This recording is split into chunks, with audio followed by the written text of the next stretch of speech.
Namo tassa bhagavato arahato samma sambuddhassa. Namo tassa bhagavato arahato samma sambuddhassa. Namo tassa bhagavato arahato samma sambuddhassa. Okay, we continue now with the discussion of Sutta number 36, the Mahasaccaka Sutta.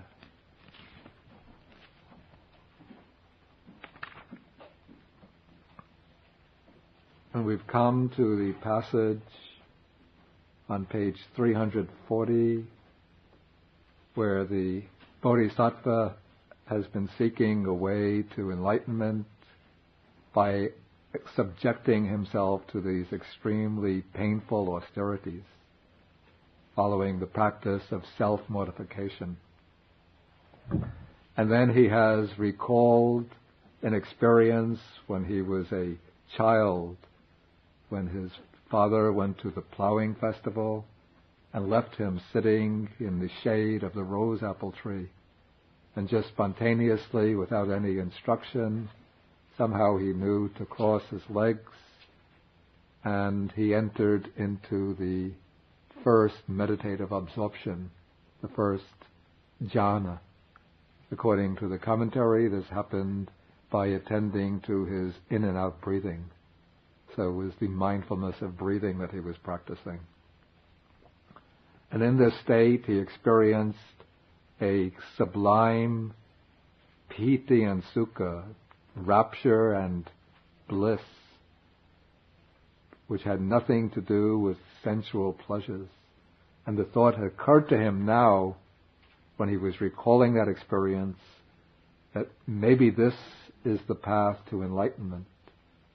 Then following on that memory, there came to him the realization that this is the path to enlightenment, and that he has nothing to be afraid of in the pleasure and the bliss of that meditative state, because it is not tainted by sensual desires and by any other unwholesome states. So that's as far as we got last time. And now we continue with paragraph number 33. As you know from what's come before, the Bodhisattva has undertaken such extreme austerities, fasting for long periods, reducing his intake of food, till his body had become so emaciated that if he wanted to touch his belly, he could feel his spine through the belly, and if he went to touch his back, he could feel his stomach through the back. And so he realized that it would not be possible for him to attain this meditative state with a body which has become so excessively emaciated. And so he decides to take some solid food. He starts going on alms round to the village some distance away and collecting food and eating normal meals. I mean, it would probably be in line with the monastic practice of that time, eating one meal a day, but it would have been a substantial enough meal for his body to start to regain its strength, to put on normal weight. And at that time, according to the text here, there were 5 fellow ascetics who were called bhikkhus here. They were not yet ordained Buddhist monks, but they're called bhikkhu in the sense the word bhikkhu comes from the root of the stem form bhikha, which means alms food, food collected as alms. And so one who lives on alms food is called a bhikkhu. And so these 5 ascetics were attending on the Bodhisattva and serving him, thinking that he's a very superior, very determined, very zealous and assiduous practitioner. And they must have gone around and explored all of the different spiritual seekers of the time. And they were so impressed by the Bodhisattva that they thought if anybody is going to attain enlightenment and true spiritual realization, it's going to be this person. strangely, no mention is made earlier in the narrative of the 5 bhikkhus. Suddenly they just appear in the text. So we can assume that the narrative has been put together through disjointed pieces, perhaps. Okay, so now when the Bodhisattva starts to eat solid food and to regain his normal weight, then these 5 bhikkhus became disgusted with him, disillusioned with him, thinking that now he's given up the spiritual seeking, he's no longer striving for enlightenment, but he's just resigned himself to live a luxurious life, taking it easy, leading a comfortable life with the support of devoted householders. And so there's no point following him, expecting him to attain enlightenment. And so they go away and they leave him. Now often it happens that when the person is left all alone in the world, with nobody else to fall back upon, with no company, with no companionship, when he's thrown into complete solitude, that becomes the occasion for the deepest spiritual realizations. And so this happened in the case of the Bodhisattva too. After he had taken solid food for some time and regained his strength, then according to a traditional account, I don't remember the sequence, maybe some of you know the full story better than I do, but there came the time when he decided that this night he was going to make the full determination for enlightenment. Then he passed somebody who collects the dry grass. He took some dry grass from him and prepared a seat under the tree that came to be known as the Bodhi tree or enlightenment tree. And then there was a woman living nearby. She was the daughter of the village headman. Her name was Sujata, and she had made a vow that she would make an offering to the spirit of the tree. She made a vow for something, I don't remember what it was, that if something came to pass, she would make an offering to the spirit of this tree. And then what she wanted had come to pass. And so she prepared what's called an Ariyapariyesana, which is honeyed rice porridge with milk and rice and honey, very, very fine and tasty dish. And then she came bringing it to the tree, just to offer it to the tree deity. And then when she saw the Bodhisattva sitting under the tree, with very beautiful, handsome appearance, she thought that this must be the tree deity himself. And so then she offered the payasan, the rice porridge, to the Bodhisattva. Then he ate the porridge, and after eating it, he took the bowl in which it was presented to him, and he went to the river and started to wash it, but then the question came into his mind, if I am to attain enlightenment this day, let the bowl float upstream rather than downstream. And then the bowl floated upstream rather than downstream. So he knew that night he was to attain enlightenment. And so then, as night comes, he sits under the Bodhi tree. In fact, here we are now recounting the same passage which we already encountered in Sutta number 4, in the Bhayabhairava Sutta.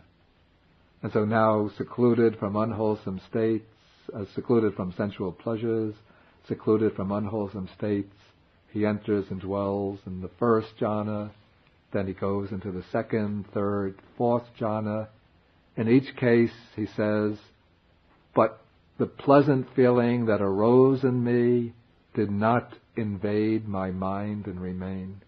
This ties back to the original theme of this sutta, which I mentioned last week, that this theme is that the Buddha did not feel any kind of pain which was so afflictive that it obsessed his mind when he was undergoing the ascetic practices. And now when he enters into these extremely blissful, peaceful, jhanic states, the pleasant feeling, the bliss blissful feeling does not persist in obsessing his mind. Okay, so then he directs the mind to the recollection of previous lives. He recalls his previous lives. Then he directs his mind to the passing away and rebirth of beings. And he sees how beings arise and pass away in accordance with their karma. And then he directs his mind to the knowledge of the destruction of the asavas, the taints.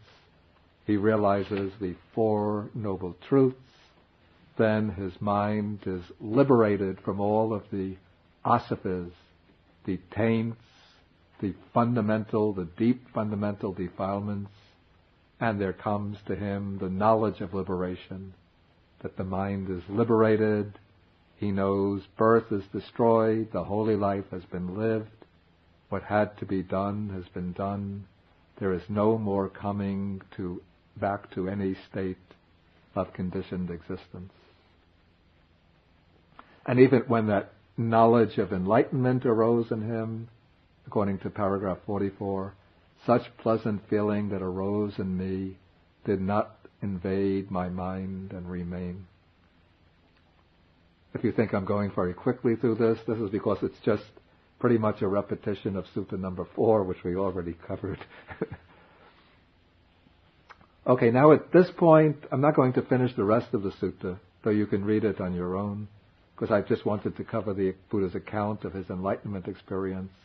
And now we go back to Sutta number 26, to the passage where we left the Bodhisattva about 3 weeks ago, sitting under the Bodhi tree. Where we left him off, this was page 259, Sutta number 26, paragraph 17. The Bodhisattva has just discovered this delightful and agreeable piece of land with a delightful grove, with a clear flowing river and smooth banks, and with a village for alms nearby. And he sits there thinking, this will be a good place for me to make my great exertion. And then he sits down there thinking to devote himself to striving. So what took place when the Bodhisattva sat down there, according to this sutta, it seems like he immediately attained enlightenment.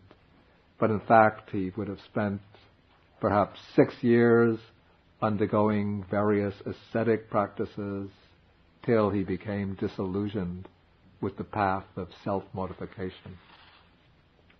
And now that he has discovered the true way, leading through the jhanas, the 4 jhanas, then into the 3 higher knowledges, and he's liberated the mind from all of the taints, now he can speak in paragraph 18. But to understand 18 in context, we have to refer back to the same sutta, paragraph 13, just a couple of pages earlier, when we see the Bodhisattva goes out and forth into the homeless life. He does so because he is himself subject to birth, aging, sickness, death, sorrow, and defilement. And so he goes forth seeking the unborn, unaging, that which is free from illness, for the unailing, deathless, sorrowless, and undefiled supreme security from bondage, nibbana. So that was his original purpose in entering upon the homeless life and making this great exertion. And now in paragraph 18, having found the path, followed the path through to its consummation, reached the highest knowledge, and liberated his mind from all of the bonds, fetters, and defilements, now he can say, as a kind of conclusion to the quest, the noble quest, then, bhikkhus, being myself subject to birth, having understood the danger in what is subject to birth, seeking the unborn supreme security from bondage, nibbana. I attained the unborn supreme security from bondage, nibbana. Being myself subject to aging, etc., I attain the unaging supreme security from bondage, nibbana. Being myself subject to sickness, I attain the unailing or illness-free supreme security from bondage, nibbana. Being myself subject to death, I attain the deathless supreme security from bondage. Being myself subject to sorrow, I attain the sorrowless supreme security from bondage, nibbana. Being myself subject to defilement, I attain the undefiled supreme security from bondage, nibbana. The knowledge of vision and vision arose in me. My deliverance, the mukti, is unshakable. This is my last birth. Now there is no renewal of being, no more punabhava, no repeated existence in the future. And so now the Buddha now the Bodhisattva is no longer the Bodhisattva, but now he is the Buddha for the first time, really, the perfectly, fully enlightened one. And now, according to the traditional account of the Buddha's life, before the next paragraph takes place, before the consideration in the next paragraph takes place, according to the narrative in the Vinaya Pitaka, the newly enlightened Buddha spent 4 weeks in the vicinity of the Bodhi tree, contemplating in different ways the Dharma, the truth that he had realized. Then in the commentaries, the period is lengthened, extended up to 7 weeks. So there's a traditional account of 49 days spent in the vicinity of the Bodhi tree. And different traditions ascribe different events to that period. According to the Theravada tradition, within that period, the newly enlightened Buddha contemplated the Abhidhamma Pitaka. According to the later Mahayana tradition, in this period, the disclosure of the Avatamsaka Sutra took place. But this is a period in which you could say that the Buddha, with his enlightenment, fully awakened to the complete Dhamma, in the sense that the Dhamma, the truth of the Dhamma realm, was fully accessible to him. But it would have taken some time to explore all of the different ramifications of this realization, to look at it from different angles, to draw out all of the implications. And now, as the Buddha is sitting there, a new consideration starts to dawn on him, or a new challenge starts to dawn on him. And this is the question whether he should try to teach, to communicate the Dhamma that he has realized. And as he is sitting there, he thinks to himself, this Dhamma that I have attained is profound, hard to see, hard to understand, peaceful and sublime, unattainable by mere reasoning or logic, subtle to be experienced by the wise. But this generation, not generation in the sense of beat generation or X generation, generation in the sense of humankind, we could say, delights in, here the word is translated worldliness, which is not so satisfactory, takes delight in worldliness, rejoices in worldliness. The actual Pali Sanskrit word is alaya.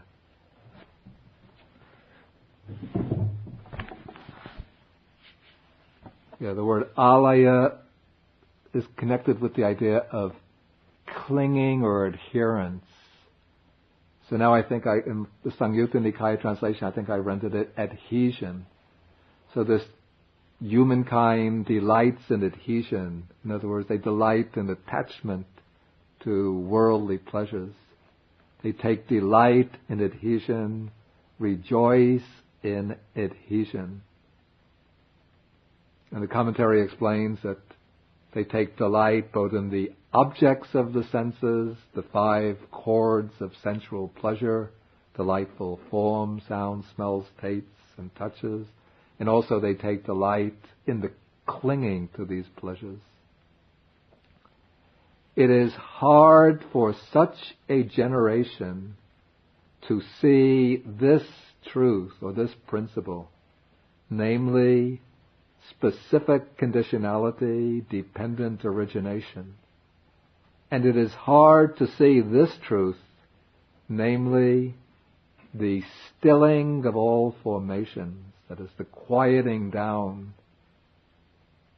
the subsiding of all conditioned phenomena,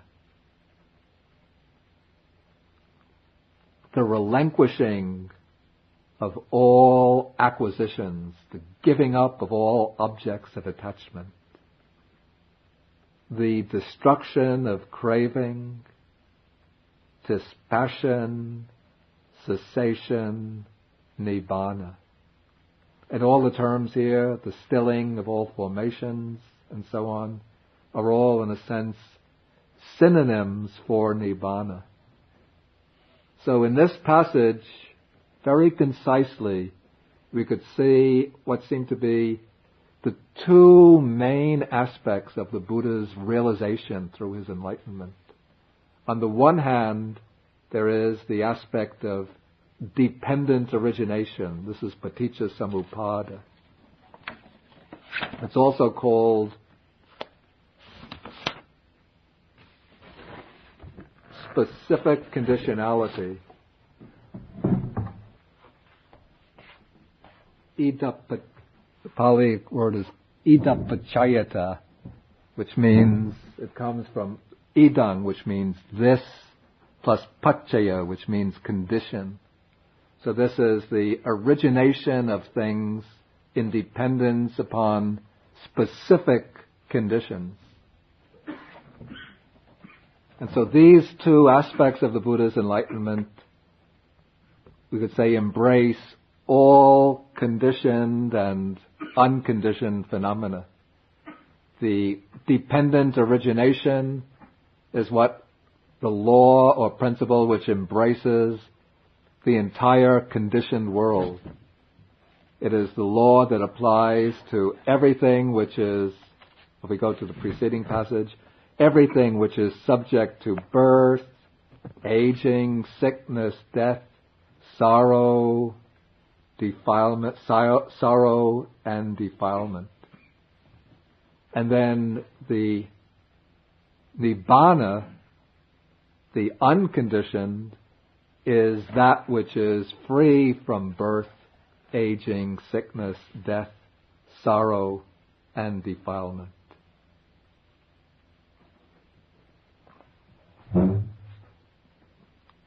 And so from these 2 principles, one could see how which were realized through the Enlightenment, you could see how the Buddha would have designed the 4 Noble Truths.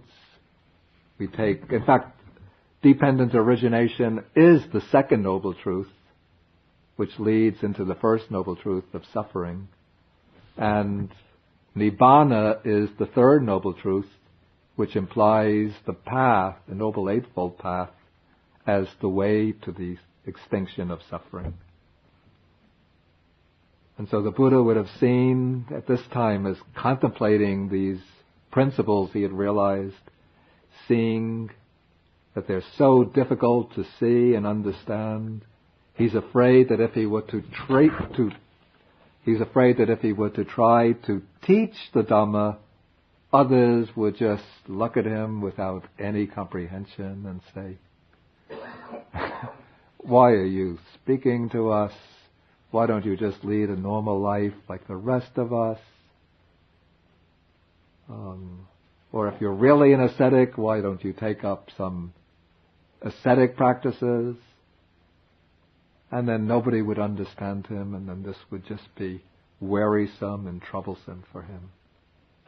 And then some verses occur to him spontaneously, which express the feeling that he has at this time. He says to himself, enough with teaching the Dhamma. In other words, it seems almost as though he's deciding not to try to teach.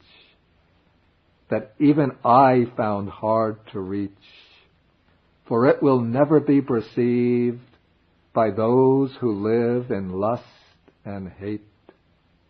Those dyed in lust, wrapped in darkness, will never discern this abstruse or profound Dhamma, which goes against the stream, the worldly stream.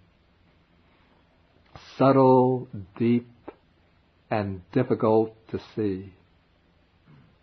And the Buddha says, as I was considering thus, my mind inclined to inaction rather than to teaching the Dhamma.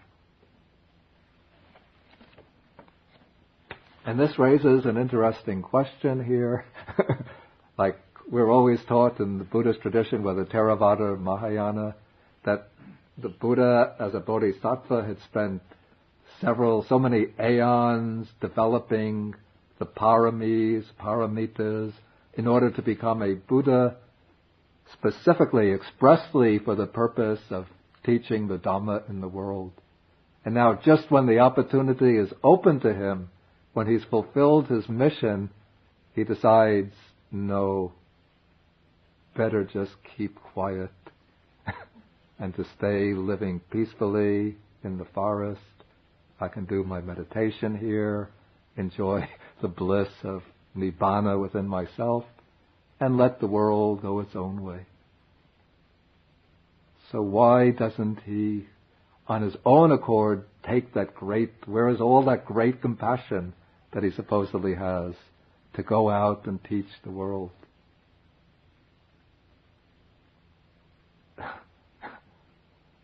The commentary gives one explanation. I have some other thoughts about this. What the commentary says is that the Buddha actually speaks this passage or has recorded this passage as a way of, because previously he had never really, as a bodhisattva, fully appreciated how deep and difficult to understand the Dhamma is, and also he had never really fully understood how thick and obstructive are the defilements in the minds of sentient beings. So now, for the first time, this is becoming manifest to him. But also, this is again according to the commentary, the Buddha had a little sort of trick up his sleeve, you might say, in that he knew that it's part of the fixed order of things, part of the natural law, you could say, that after a Buddha attains complete enlightenment, they all make have this initial reluctance to teach, and then one of the Brahma deities will come and manifest before the Buddha and make a petition to them, an entreaty, beseeching them to teach the Dhamma. And it so happens in the world, especially in India at that time, that the dominant religious form was Brahmanism, and the Brahmins were devotees of Brahma, the god Brahma. And so if it becomes known that Mahabrahma, or one of the Mahabrahma deities, has come and requested the Buddha to teach and places himself in a position of subservience to the Buddha, then all, or at least many of the followers of the Brahmid god will become devotees of the Buddha. Okay, that is the way the commentary explains.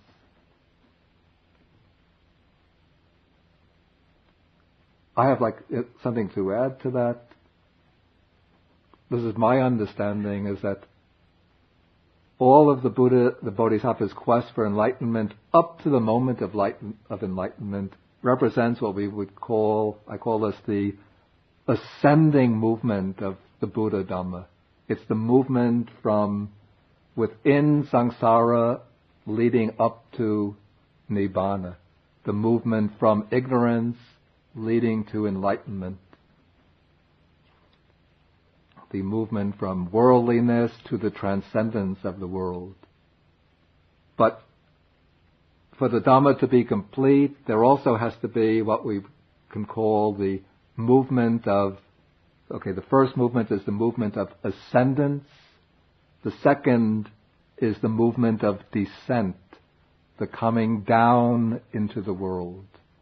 Not returning to a worldly life, but coming back into the world.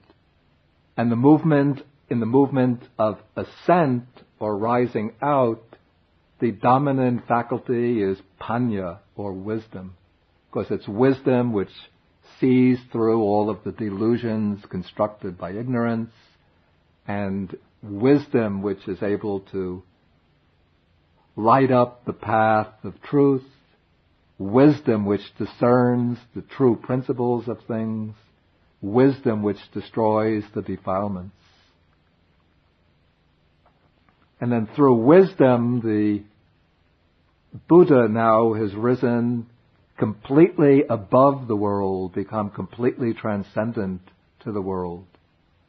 But it is somehow written into the nature of things as a principle that now what is going to bring the movement of descent back into the world is the other corresponding aspect of the Dhamma, which is the aspect of karuna, or compassion. And for this compassion to be awakened in the Buddha, it's not that it's ever really been dispelled in any way, but for it to be awakened, the call has to come from within the world to the Buddha, asking him to return to the world and undertake the work of compassion by teaching the Dhamma. Now, this is my conjecture, that if the Buddha of his own initiative were to go out and start teaching the Dhamma, it could indicate a little bit, even a trace of some kind of attachment remaining in him, as though he's out to set himself up as a teacher, maybe. Like we know many people these days, they learn a little Buddhism, then maybe do some meditation courses, then before you know it, in the pop New Age journals, you see this banner headlines, so-and-so is now authorized to teach, he'll be giving courses in such and such a period, sign up and send your check made out to so-and-so. So I'm not quite saying that it goes quite that far, but there would be a little bit of some kind of maybe clinging to the position of a teacher. But when the call, the request for teaching comes from within the world, then it gives the fully enlightened Buddha now the opportunity to again reflect upon the nature of living beings, you call it the plight of sentient beings, and then it gives the opportunity for that compassion to arise from within himself and to stir him or spur him to the activity, the mission of teaching. And so now, at this moment when the Buddha, when his mind is inclining to inaction, then one of the high divinities named Brahma Sahampati, according to the commentary, this Brahma Sahampati had formerly been a monk during the time of a previous Buddha, and he had developed the first jhana, and he had been reborn in the Brahma world. That's where the commentary, actually there's also a sutta which supports that. But it seems to me that Brahma Sahampati here has more like, call it a kind of symbolic function, as representing perhaps, the leader of, or the most powerful figure within the mundane world. somebody you can say who is representing the entire mundane world, the spokesman for the mundane world. And so somehow this Brahma deity is able to know what is going on in the mind of the Buddha. And then the thought comes to him that if the Buddha, the Tathagata, doesn't teach, if his mind inclines to an action, the world will be lost, the world will perish.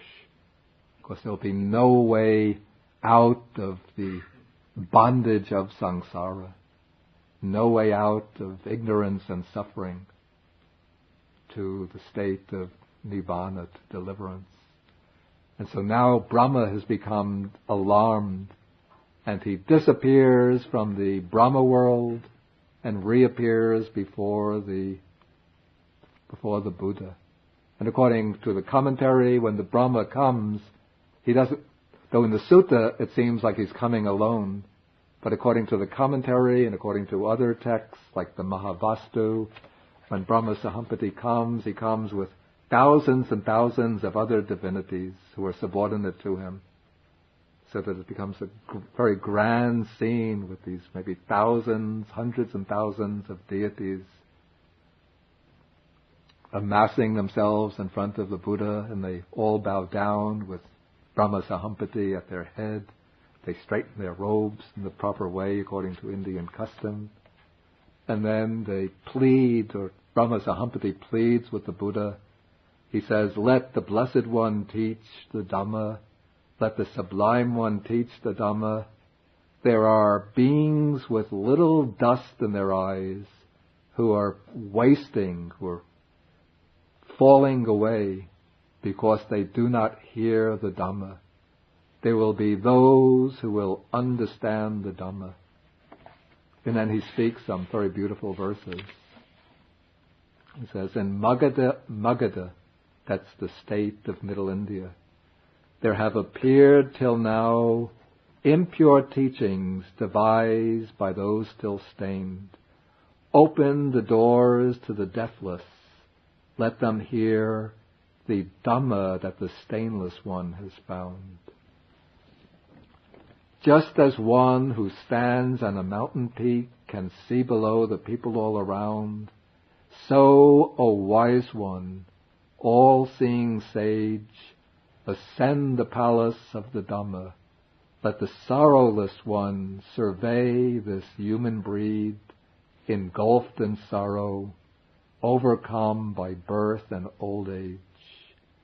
Arise, victorious hero, caravan leader, debtless one, and wander in the world. Let the Blessed One teach the Dhamma. There will be those who will understand. Then when the Buddha listens to the request of Brahma, now he says the important word, expression, out of compassion for beings, I surveyed the world with the eye of a Buddha. That is, now he has this special faculty of vision through which he can look out upon the world, not seeing the physical world, but looking into the minds of all living beings which are simultaneously opening up before him. And as he is looking into their minds, seeing their faculties, their dispositions, their inclinations, their previous karmas, their capacities for understanding, he sees that there are some beings with little dust in their eyes, others with a lot of dust in their eyes. In other words, some with just a little bit of ignorance left, others who are steeped in ignorance. Some with sharp faculties, others with dull faculties. Some with good qualities, others with bad qualities. Some easy to teach, some hard to teach. And some who see the danger or fear in morally blameworthy behavior, and even in continuing to be reborn in other worlds. And then the Buddha, or the text, uses a simile. Just as in a pond of blue, red, or white lotuses, some lotuses that are born and grow in the water thrive immersed in the water without rising out of it. These are the people, human beings, who are most heavily immersed in delusion and can't even see anything of the truth of the Dhamma. There are others which are born and grow in the water, but rise up and rest on the surface of the water. These are perhaps human beings who would be capable of comprehending more basic teachings, Dhamma teachings, but cannot attain any profound realization. And there are other lotuses that are born and grow in the water and rise out of the water and stand clear, unwetted by it. This would be those who will be capable, if they hear the Dhamma, of gaining liberation within that life. And so the Buddha says, I saw beings with little dust in their eyes and much dust and so on. And then he makes the commitment to Brahma. He says, open for them are the doors to the deathless. Let those with ears now show their faith. In other words, now he is going to teach, and so let them arouse faith and listen to the teaching. Then he gives an explanation, thinking it would be troublesome, O Brahma, I did not want to speak the Dhamma which is subtle and sublime. Then Brahma Sahampati, after thinking that he's given the Blessed One, that the Blessed One has given him the assurance that he will teach the Dhamma, disappears right on the spot. And now the Buddha wonders, to whom should I teach the Dhamma first? And first, out of gratitude towards his teachers, he thinks that he will teach first to Alara Kalama, who guided him in the practice of the base of nothingness. But as soon as this thought comes into his mind, he realizes that what deities come to him and say that Alara Kalama died 7 days ago, and also he knows for himself through his special faculty of knowledge that Alara died just 7 days ago. Then he thinks of Uddaka Ramaputta, his second teacher, but again he just realizes that Uddaka Ramaputta died just the previous night. Both of them missed this opportunity to hear the Dhamma. Alara probably would have been reborn in the base of nothingness, and Uddaka, if he attained the fourth state, formless state, would have been reborn in the base of neither perception or non-perception.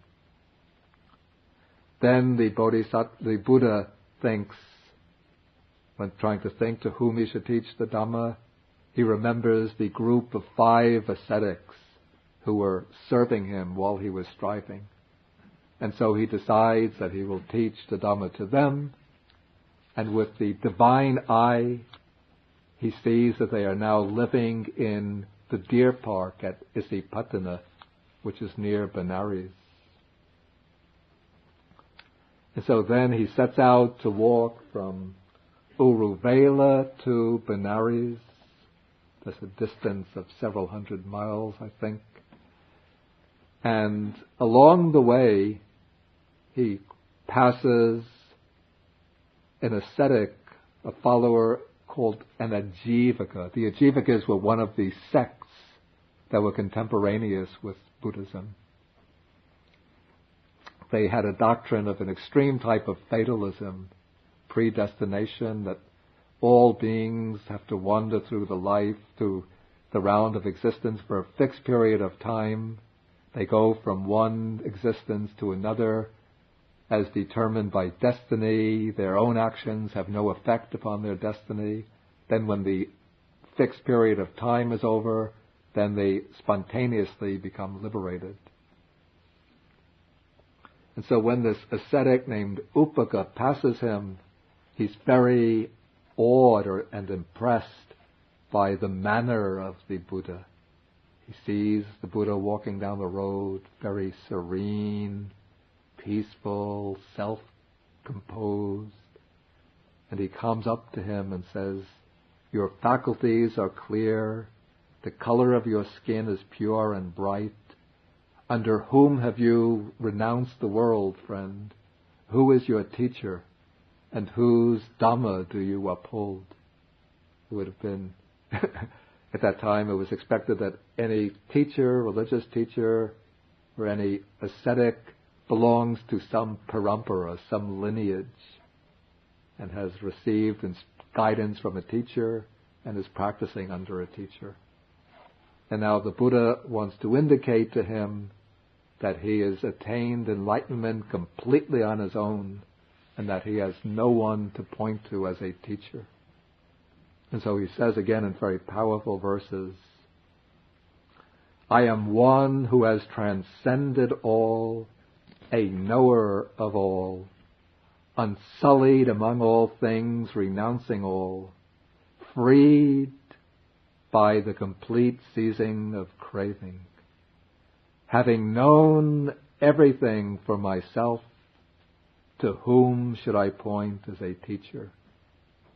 I have no teacher, and one like me exists nowhere in all the world, with all its gods, because I have no person for my counterpart. Maybe to Westerners this sounds almost like boasting or really excessive claims someone is making. But in fact, the Buddha has to disclose the truth, and now he is the one fully enlightened one in the world, but there's nobody who is really his equal with regard to virtue, concentration, wisdom, liberation. Now he says, I am the accomplished one in the world. The word here is arahant. I am the supreme teacher. I alone am a fully enlightened one whose fires are quenched and extinguished. I am going now to the city of Kasi. Kasi was the state in which Benares is located. Actually, I think Kasi could also be another name for Benares itself. I go now to the city of Kasi to set in motion the wheel of Dhamma. In a world that has become blind, I go to beat the drum of the deathless. Then this Ajivaka says, according to your claims, friend, you ought to be, uses the expression, Ananta Jina, which means something like the conqueror of the infinite, here rendered the universal victor. And then the Buddha says, the victors are those like me who have won the destruction of the taints. I have vanquished all evil states, therefore I am a victor. And now, though this ascetic was presented with the opportunity to learn the Dhamma from the Buddha, he only says, I think the Pali should actually be translated, it may be so, friend. Not may it be so, friend, but it may be so, friend. Sort of like he's saying, maybe so, maybe not, but he's not yet ready to accept the Buddha as a fully enlightened teacher. And so, shaking his head, he goes down another road and he departs. But there's a happy ending to this, since this is again according to the commentary, that this Ajivaka ascetic, after he took that bypath, after some time passed by, he met a nice girl and got married. Actually, he became infatuated with the daughter of a hunter. He gave up his ascetic vows and married her. They were living at home, but the household life was not all to his liking after some time. I think they had a child, and then his wife would taunt him and tease him while you were living a life of renunciation. You gave it all up because of your lust. Now you're just a slave to me. Until he could take it no more. And then he left and went, and eventually he found his way back to the Buddha, and then became a follower of the Buddha again, became a Buddhist monk, and gained liberation. Okay, so now the Buddha, in time, he arrives in Benares. and by way of the time of the year, we've come to, this would be the full moon of July is arriving. And he approaches the monks in the group of 5. And when the monks see him coming in the distance, they say to each other, "Here now the recluse Gautama is coming. He is one who is living in luxury. Look at him, quite plump and full. He's probably just spending his time eating morning, noon, and night, maybe sitting there listening to the radio, watching TV, not doing any real meditation practice. So we shouldn't pay homage to him as we did before. No need to rise up for him in respect or to take his bowl and robe. So we'll prepare a seat for him, and if he wants, he can sit down and join us. We don't have to expel him or keep him at a distance." And so they made this pact amongst them. But as the Buddha approached the 5 monks, they were still saying to each other, "We shouldn't get up to go out and meet him." But as they're saying this, they're all getting up and going out to meet him. They say, "We shouldn't take his robe and bowl." But as they approach, one says, "Please, sir, give me your bowl." Another says, "Give me your extra robe." And so they're unable to keep their pact, and then they come and they invite him for a seat, and they give him water for the feet, water for drinking. It's common courtesy. But they address him by name and with the word friend. They call him Avuso Gautama. The word avuso doesn't actually mean friend, not literally. It has nothing to do with friendship. But it's a term of address that monastics or renunciates, I guess in ancient India, used amongst each other, expressing a relationship roughly of equality, that they're on the same level. And during the days when the Buddha was alive, within the monastic order, the monks would address each other as avuso. It's a word which means, actually it comes from literally one who has life. That's the sort of literal meaning, which doesn't really suggest very much. But it's a basic term expressing some degree of, you say, friendly respectfulness. But it's a term indicating rough degree of equality. But when the 5 monks speak to the Buddha this way, he says, "Bhikkhus, do not address the Tathagata." Here he uses this word Tathagata, which comes from Tata, which means thus, and Gata, gone. Or sometimes it's explained Tata, thus, plus Agata, come. So he is literally thus come one or thus gone one. To give some rough idea, we might translate it as the transcendent one, the one who is completely gone beyond, or even maybe exalted one. Do not address the Tathagata by name and as friend. The Tathagata is an Arahante Sammasambuddha. He is an accomplished one, a fully enlightened one. Then he goes on to say, "Listen, monks, I have attained the deathless. I shall instruct you, I shall teach you the Dhamma, and if you practice as instructed, you yourselves, here and now, through direct knowledge, will attain realization, and you will enter and dwell in the supreme goal of the holy life, for the sake of which you have gone forth into homelessness." But the 5 monks, with this statement, the Buddha is now revealing to the 5 monks his attainment of full enlightenment.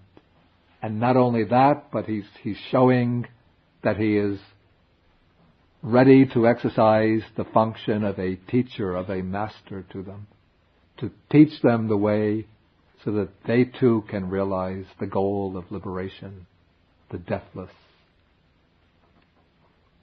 But though the Buddha has made such a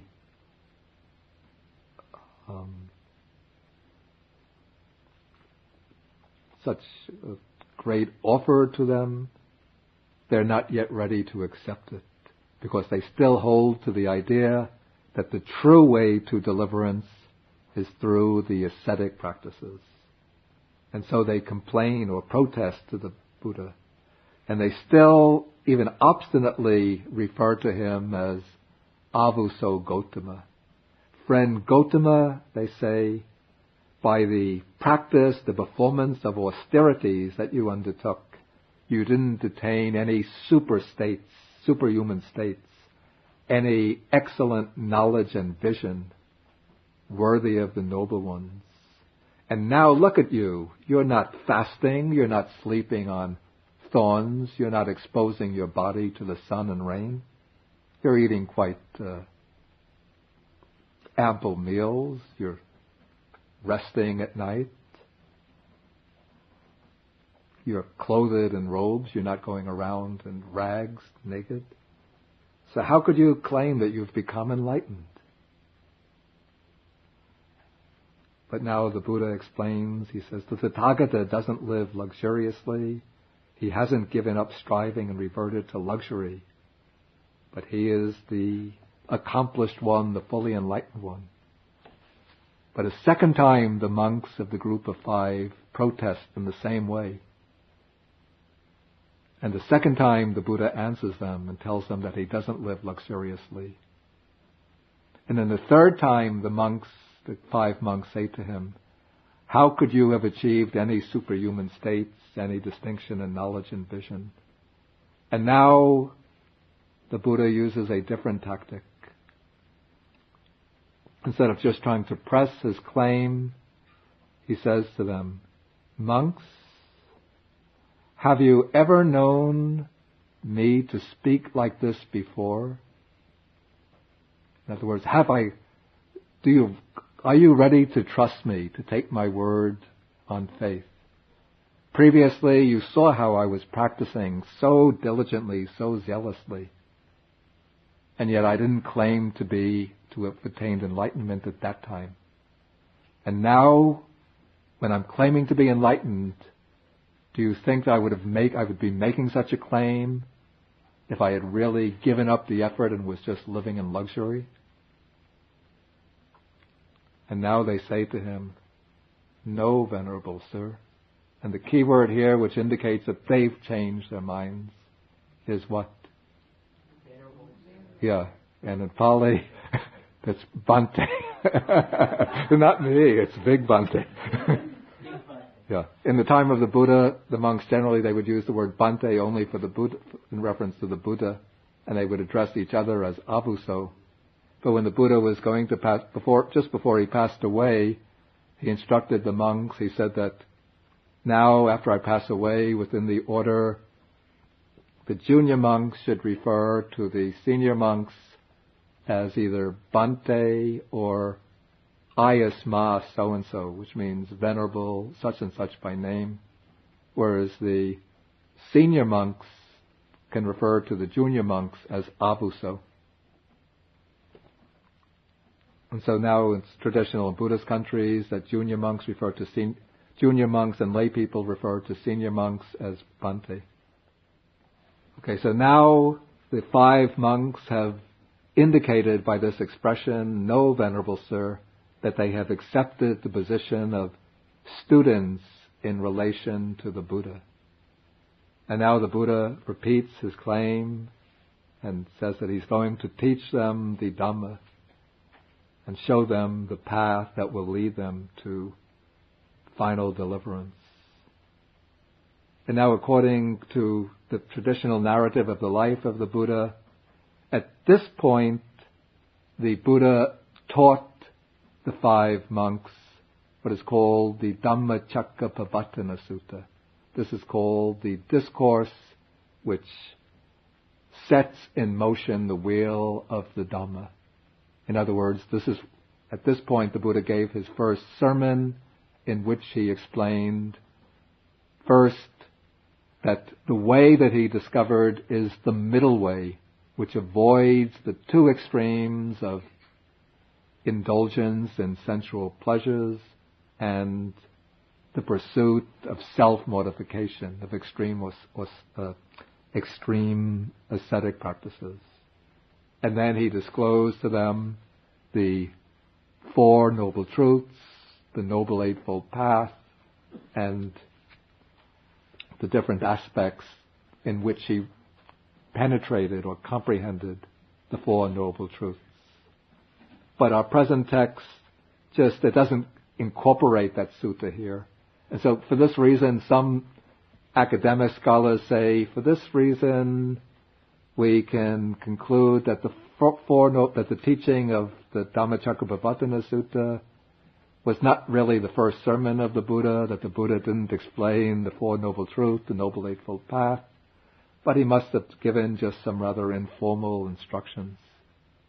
But I think one has to understand that the compilers of the suttas couldn't try to fit everything within one sutta like this, so they kept the two texts separate. But if one looks at the beginning of the Dhammacakkappavattana Sutta, it's quite clear the Buddha is addressing the group of 5 monks, and he's explaining that he has discovered the middle path, which avoids the two extremes, which would be the quite appropriate approach for the Buddha to take when trying to make clear to the monks why he has given up the extreme ascetic practices, or how he could give up this extreme ascetic practices without falling into a life of luxury. Okay, so now over this coming period, the Buddha he teaches the first sermon, and at the end of the first sermon, one of the monks named Kondanyo gains the first glimpse, the first realization of the Dhamma and becomes a stream enterer. Then the Buddha, over the next week or 2 weeks, I think it's a week or 5 days or a week, he instructs the monks in groups. Sometimes 2 will go for alms round and bring back enough food for the 6 of them to eat. On other occasions, 3 will go on alms round and bring back enough food for the 6 to eat. And then the Buddha instructed, after explaining the Dhammacakkappavattana Sutta, within that first week, all the other 4 monks became stream enterers. And then the Buddha taught, when he knew that their faculties were ripe, he taught the Anatta Lakkana Sutta, the discourse on the characteristic of non-self. And at the end of the discourse on non-self, then all the 5 monks together eradicated all of their defilements and attained arhatship. And so at the end of this period, here we're in paragraph 30, then the bhikkhus of the group of 5, taught and instructed by me, being themselves subject to birth, having understood the danger in what is subject to birth, seeking the unborn supreme security from bondage, nibbana, attain the unborn supreme security from bondage, nibbana, and so on, being themselves subject to aging, sickness, death, sorrow and defilement, they attain the ageless, sickness-free, deathless, sorrowless, undefiled nibbana, and the knowledge and vision arose in them. Our deliverance is unshakable. This is our last birth. There is no renewal of being, no more repetition of existence in the future. Okay, I stop here. And the rest of the sutta you can read on your own. I'm not going to explain it because at this point we're covering the life of the Buddha up to his enlightenment and his first sermon or his first teaching. And from this point on, then we're going to go into the teaching itself, starting from next week onwards. I deliberately went a little longer. I didn't want to stop before we concluded this portion of the sutta. And I got permission from the authorities that we could have a little more time today. So if you have questions, then please feel welcome to ask. I wonder about the use of the term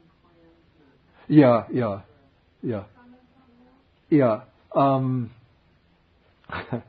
At that time, people lived in what they call extended families, which would be called, the word is kula.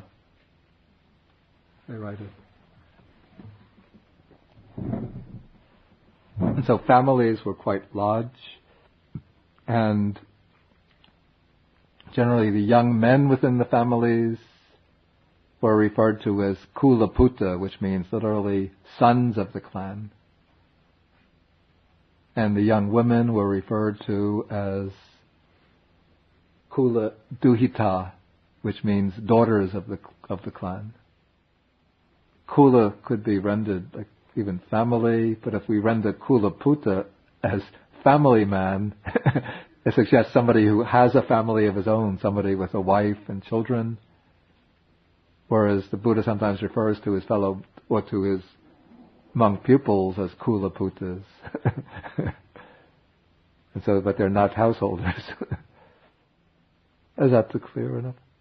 I just wonder why it just seems to have been a common expression. Yeah. Sorry. Go ahead. Go right ahead. Yeah. I think on page 261,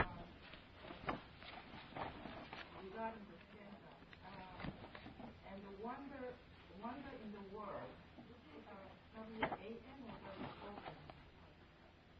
Deathless one and wander in the world? Wonder. No, it's wander, to walk in the world. So I think it's vicharati. Vicharahi. Means to walk about. In other words, he's asking the Buddha to go walking from place to place, teaching the Dhamma. And one more. Yeah. The expression did not invade my mind name. Yeah. That mind is The word is chitta. The Pali word is chitta.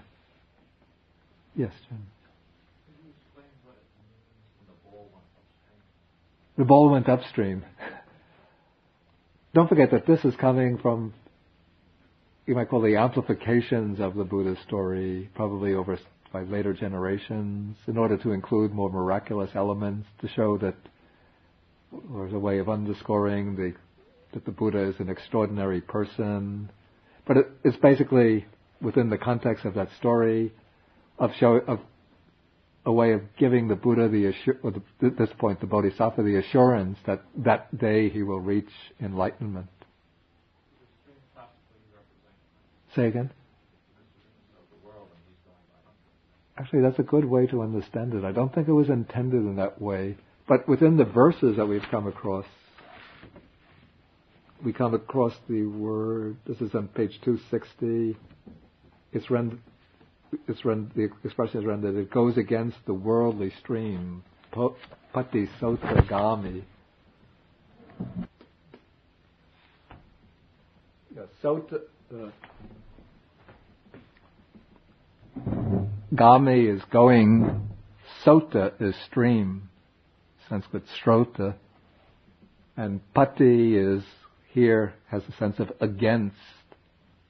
So the Dhamma is what goes against the stream, the worldly stream. The stream of greed, hatred, delusion is seen as a stream carrying people downwards. And so to follow the Dhamma is to go against the stream in the opposite direction. So that's actually a good way to understand the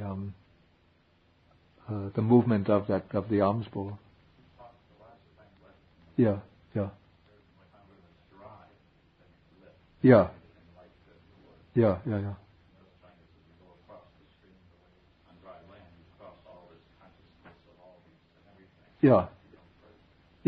In fact, the stream is often used in sort of Buddhist imagery to signify sometimes the stream of craving, or the stream of the world, Bhavasota, the stream of continued existence. And then often the image of crossing the stream is used. In fact, when texts speak about saving beings. The word literally, it's tareti, which means to bring them across the stream. Or rescuing beings. The Buddha's mission is to rescue beings. It means literally his mission is to lead them across. Yes? I understood what you explained about the different explanations. He says, I'm not going to teach, and then... Yeah. I guess I'm sort of hung up on how he says that it would be wearying and troublesome. Yeah. That sort of seems incongruous with having attained nirvana, and that's the fact that anything could be wearying.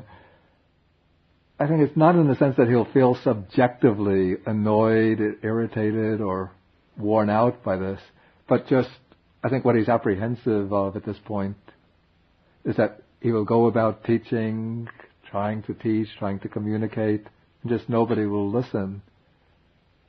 And then he'll just be using his time in a futile way.